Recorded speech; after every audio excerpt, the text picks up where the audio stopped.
They called it the Quiet Century. 100 years of uneasy peace stretched across the galactic arm, a brittle calm between thousands of species bound by treaties, fear, and the shadow of an unspoken truth that humanity had stopped fighting. No one knew precisely when the humans had withdrawn from the greater stage. Once, they had been the restless pioneers, the first species to challenge the old empires of the galaxy, the first to spread beyond their spiral arm without permission, the first to say no to the galactic concord when everyone else bowed.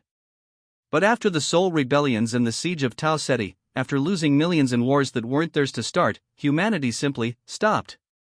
They called it restraint. The other species called it weakness. And so began the long humiliation. The Varelians taxed their colonies. The Trask Dominion occupied their border worlds under protective administration. The Uldurai houses stripped mining rights from human corporations, forcing them to pay tribute for resources mined from their own soil. The Concord looked away, pretending the peace was mutual. But every human child born in those silent years grew up knowing the taste of quiet resentment, a generation raised under the weight of a promise, never again. Admiral Jonathan Hale remembered the beginning of that silence better than most. He was a young officer when the last fleet of the United Earth Navy stood down. He remembered the ship's Titanic carriers floating in orbit above Luna, their hulls scorched but unbroken, their banners lowered without surrender. The day the Council announced humanity's strategic withdrawal from galactic affairs, he had seen hardened captains weep on open channels. Not for defeat, but for the knowledge that their fire had been extinguished by politicians too afraid of more loss. Now, 97 years later, he sat in the observation deck of the Artemis, humanity's last deep space diplomatic vessel, staring out into the blue haze of the Uldurai Nebula. Beyond it lay the colonies of Meridian Reach, once humanity's frontier of expansion. Now occupied by the Dominion, leased to alien settlers who called the humans their tenants on their own soil. Hale's hands were steady, but his eyes had the stillness of deep water, calm above, turbulent beneath. "How much longer?" he murmured, his voice barely audible over the hum of the ship's reactor. 2 hours until the hearing begins, Admiral, replied Captain Emily Rhodes, his second-in-command. Concord representatives, Dominion envoys, and the Meridian delegation are already in orbit. They're expecting you to deliver the final concession documents.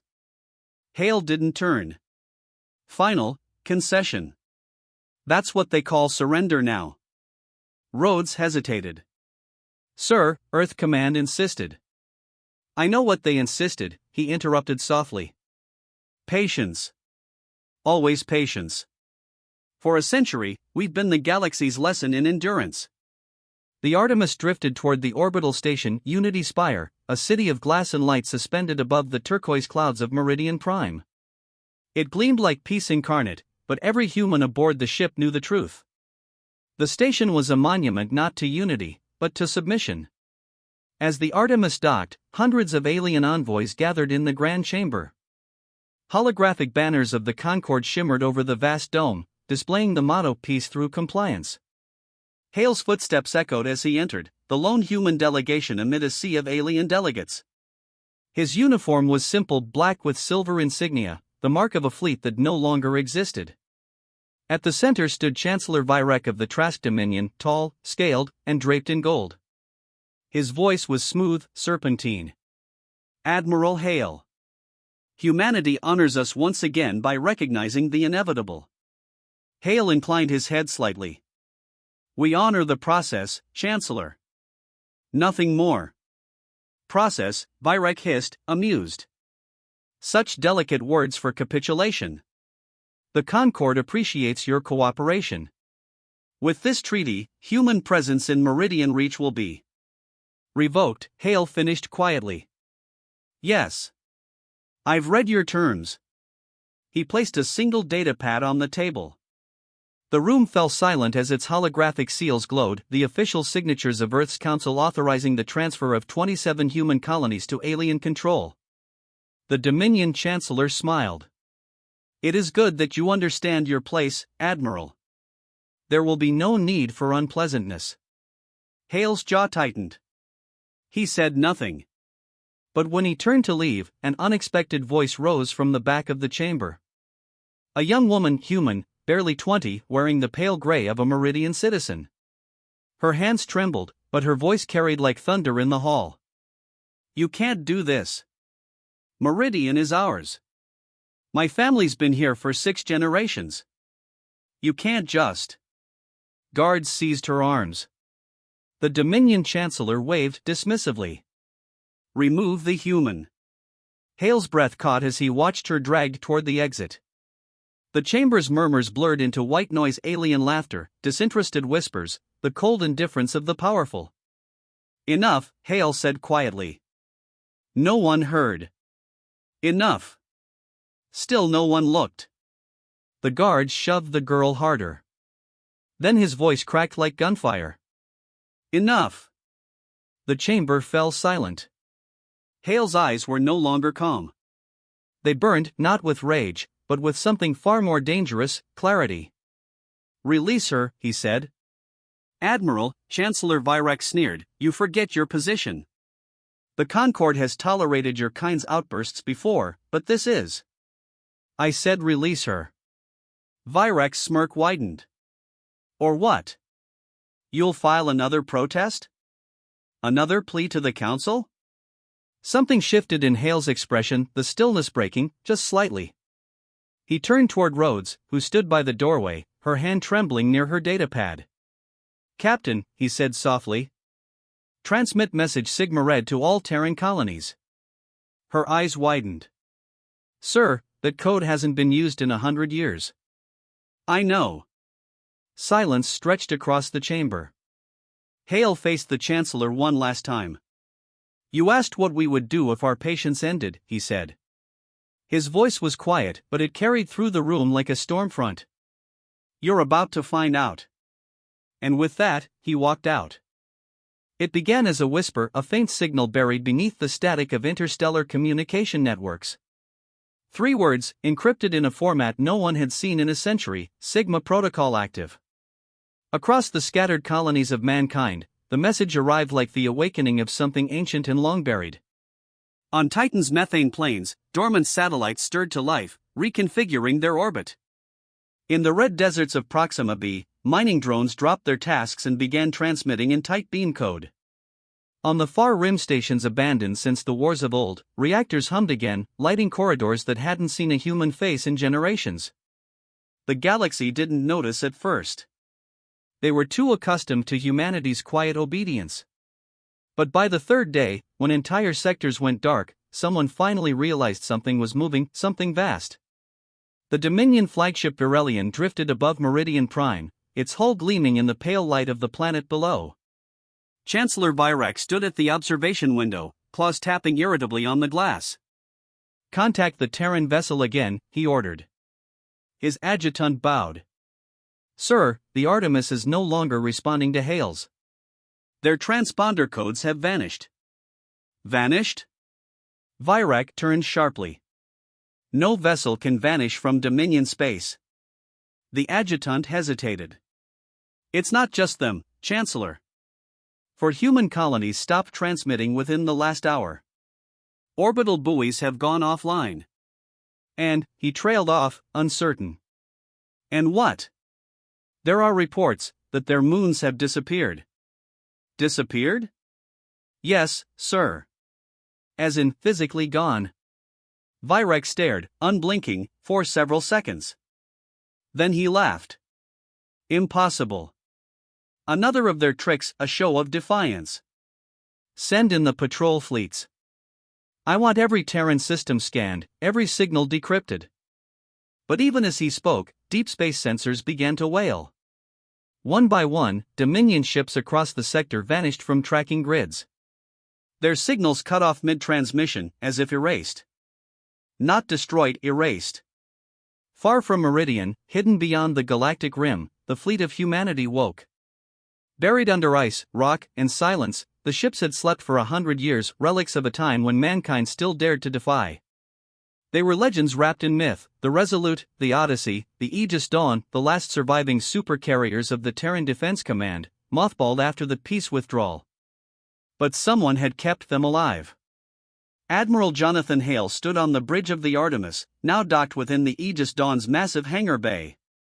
Around him, engineers and officers moved with calm precision, as if they had trained for this very moment all their lives. Captain Emily Rhodes approached, datapad in hand. Sigma Red confirmed across all colonies. Sleeper networks are fully active. The fleet has 72 operational hulls and 84 auxiliary ships ready for deployment. Hale nodded slowly. And Earth? Silent. He exhaled. Good. Keep it that way. They can't stop us now. For a long moment, he looked out at the rows of awakening ships, their hulls scarred but unbowed, their engines glowing faintly blue as they drew power for the first time in a century. Each ship bore the same inscription near the prow. We were patient. Rhodes followed his gaze. They'll call this madness. They'll call it whatever they want, Hale said softly. But after what they did to our people on Meridian, after 100 years of humiliation, he paused. This isn't vengeance, Captain. It's remembrance. On the fourth day, the galaxy finally saw it. Hundreds of stars along the human frontier dimmed, not extinguished, but eclipsed. Great black silhouettes moved across them, blocking the light. From every Concord observatory, astronomers watched as shadows began to crawl across the map of known space. At first, they thought it was a cosmic event. Then the shadows moved in formation. Within hours, Dominion border fleets were gone. Communication relays burned out from data overloads. The Concord issued emergency decrees, demanding contact with Earth Command, but Earth said nothing. The human government, bound by treaties and decades of pacifism, had no control over what was coming. The breaking point had passed. In the Meridian system, where the first spark had been lit, the sky split open. The Aegis Dawn emerged from folded space, its colossal frame blotting out the stars. The Dominion defense fleet scrambled to respond, dozens of cruisers, carriers, and destroyers forming a defensive perimeter. Identify yourself, their flagship commander demanded. This is Dominion space. You are violating. The Aegis Dawn didn't reply. Instead, its bow array opened, a silent iris of light blooming into existence. For 3 seconds, a beam of white energy lanced across the void. When it faded, the Dominion fleet was gone, vaporized, their signatures erased so completely the sensors recorded only static. From the surface of Meridian Prime, people looked up and saw the stars flicker, and they knew. Humanity was done waiting. Within days, reports flooded the Concord. Entire Dominion sectors were falling silent. The Varelians lost 3 homeworlds overnight. The Olderai houses fled their core worlds, their fleets refusing to engage. No one understood what the humans were using, their ships didn't move through hyperspace, didn't register on any known scanners. They appeared where they chose and vanished when they were done. And they didn't occupy. They didn't enslave. They simply removed. The Concord Council convened in emergency session. Holoscreens flickered as alien diplomats argued over what to do. Negotiate, cried one. They are enraged, not irrational. They're human, said another grimly. You don't negotiate with what's been broken this long.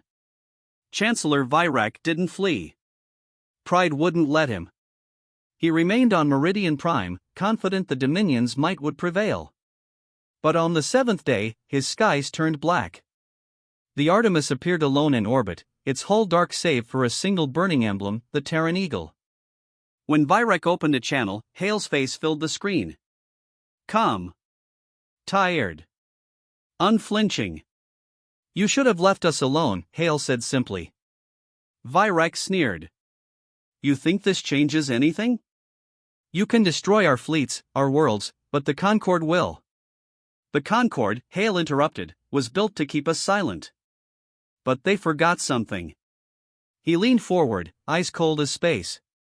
We built the stars they're standing on. And with that, the Artemis fired. A pulse rippled across the system, not an explosion, but an unmaking. Space folded inward, swallowing Meridian Prime in a sphere of quiet light. When it faded, nothing remained but an afterimage on the sensors. The galaxy froze. For the first time in 1,000 years, there was no war. Only silence.